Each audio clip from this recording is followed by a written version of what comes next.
Tampa, Florida, known for its sunlit beaches and rich Cuban culture, also hid a darker story beneath its surface, a story of power, ambition, and a dynasty built on secrets. At the center of it all was Santo Trafficante Jr, a man who transformed the city into a hub for organized crime. Santo Trafficante Jr was born in Sicily in 1886, a land where omerta, the code of silence, was not just a rule, but a way of life. Seeking a new beginning, he crossed the Atlantic and settled in Tampa's Ybor City. But his dreams weren't of honest labor in the bustling cigar factories. Instead, he set his sights on the lucrative world of bolita, a numbers game that became the heartbeat of Tampa's underground economy. Through alliances with mob families and an unflinching willingness to use violence, Trafficante Sr. consolidated his power. Competitors vanished, rivals were silenced, and his influence stretched far beyond Tampa's borders. By the 1930s, he ruled the city's underworld with calculated precision, forging ties with two of the most notorious figures in American organized crime, Charles Lucky Luciano and Thomas Lucchese. But Santo Sr. wasn't just a man of the shadows. He understood the importance of appearances. Legitimate businesses, restaurants, bars, even laundries, became the perfect fronts to launder his illicit earnings. These businesses gave him the veneer of respectability, but those who crossed him knew the truth. He was a kingpin in every sense of the word. In the summer of 1954, stomach cancer claimed the life of the man who had built Tampa's criminal empire. But Santo Trafficante Sr. wasn't just leaving behind a legacy. He was leaving behind an heir. After his father's death, Santo Trafficante Jr. took the reins of the family business. But inheriting power is one thing, maintaining it is another. Could the son rise to the challenge and secure his place in a dangerous, ever-shifting world of organized crime? This was just the beginning of a story that would span decades, one where alliances would shift, fortunes would rise and fall, and the name Santo Trafficante Jr. would come to dominate whispers of the underworld from Tampa to Havana. In 1914, in the heart of Tampa, Florida, Santo Trafficante Jr. was born into a family where power didn't just come from wealth, but from fear, loyalty, and the ability to control the shadows. By the early 1940s, Trafficante Jr. was no ordinary young man. He wasn't just learning the ropes of the family business, he was being groomed for greatness. Under the watchful eyes of his father, Santo Trafficante Sr., and the infamous mafia boss, Thomas Lucchese, the young Trafficante was schooled in the sacred traditions of La Cosa Nostra. Part of Trafficante Jr.'s education took him far from the streets of Tampa to Cuba, a land of opportunity for the mob. Here, he worked under his father, forging relationships and learning the art of blending legitimate business with criminal enterprise. But in 1954, the world he knew changed forever. With his father's death, Santo Trafficante Jr. became the undisputed head of Tampa's underworld, but his ambitions stretched far beyond Florida. In 1955, Trafficante made a bold move, relocating to Cuba, a land where his family had already sown the seeds of power. Under the rule of authoritarian dictator Fulgencio Batista, Cuba became a playground for the rich and a goldmine for organized crime. Trafficante Jr. operated openly, running the Sans Souci Cabaret and Casino International, two of Havana's most glamorous establishments. But his reach didn't stop there. As a leading figure in the syndicate, Trafficante was rumored to have interests in nearly every major casino in Havana: the Tropicana, the Sevilla Biltmore, the Capri, the Comodoro, the Havana Hilton. These venues, many of which still stand today, were more than just entertainment hubs. They were monuments to mob power.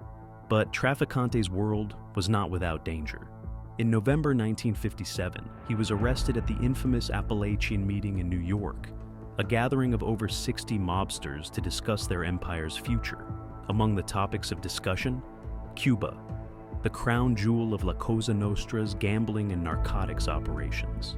Although the convictions from Appalachian were overturned in 1960, the meeting put Trafficante under intense scrutiny.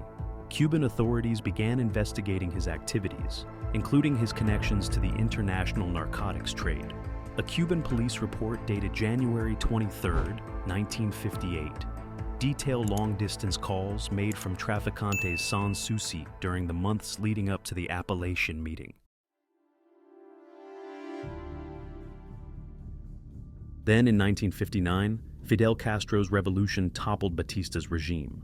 Castro shut down the casinos and seized mob assets, branding Trafficante an undesirable alien and expelling him from Cuba.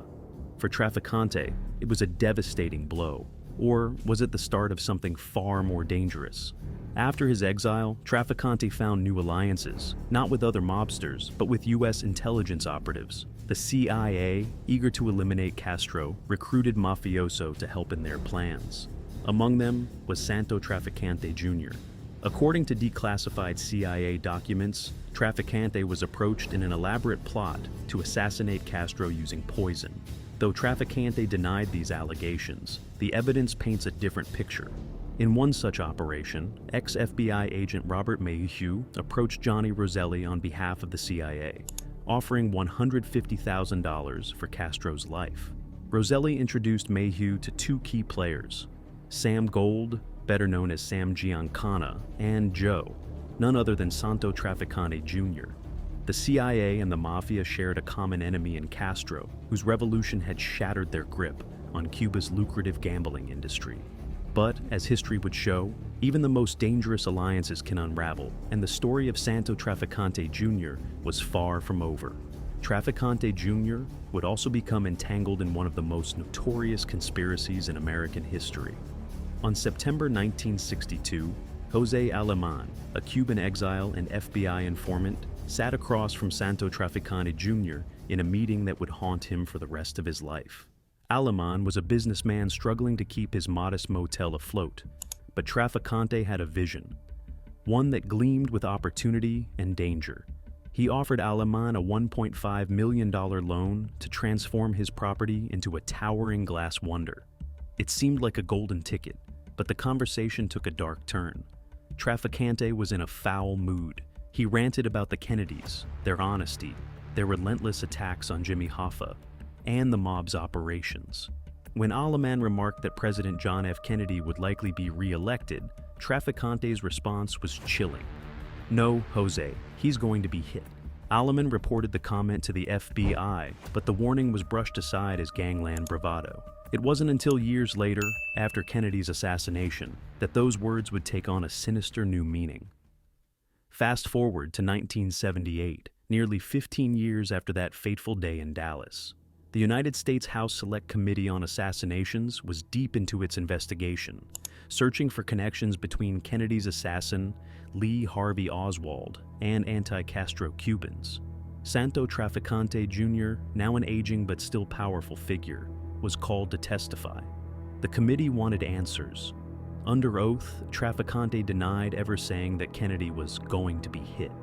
He claimed that his conversations with Aleman were always in Spanish and argued that the phrase couldn't even be translated accurately into his native tongue. But Aleman held firm to his story, recounting long conversations where Trafficante lamented Kennedy's crackdown on organized crime. The committee pressed Trafficante further. Did he know Oswald? What about Jack Ruby, the man who silenced Oswald forever? Trafficante denied any connection. Yet, amidst his denials, he made a startling admission. He had worked with the CIA in a plot to assassinate Fidel Castro. According to Trafficante, his role was minor, a mere interpreter between the CIA and Cuban operatives. He claimed he acted out of patriotism, not profit. The plot, orchestrated by CIA operatives like Robert Mayhew, alongside mobsters Johnny Roselli and Sam Giancana, aimed to poison Castro and reclaim Cuba for American interests. It failed, but the implications were staggering. As the decades passed, whispers of Trafficante's involvement in the JFK assassination grew louder. His connections, his resources, his motive, they all painted a picture of someone capable of orchestrating such a plan. Yet, no definitive evidence ever surfaced. The truth remained elusive, locked behind the iron curtain of secrecy that defined the underworld. Santo Trafficante Jr. lived in the gray space between power and mystery, a man whose life left more questions than answers. Was he simply a player in the shadowy world of organized crime, or a key figure in one of the most infamous assassinations in history? The answer may never be known, But the question remains, how did Santo Trafficante Jr.'s life come to an end?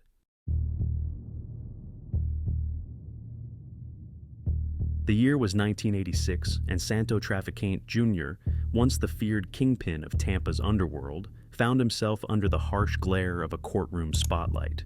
This time, the focus wasn't Havana's glitzy casinos or international conspiracies. It was a club in Florida, a seemingly innocuous spot called the King's Court Bottle Club. The club was a front, a playground for the Bonanno crime family, and a key operation in the sting of FBI agent Joseph Pistone, better known as Donnie Brasco. For years, Pistone had infiltrated the Bonanno family, gathering evidence that would lead to dozens of convictions. But when Trafficante's name surfaced, the stakes were raised.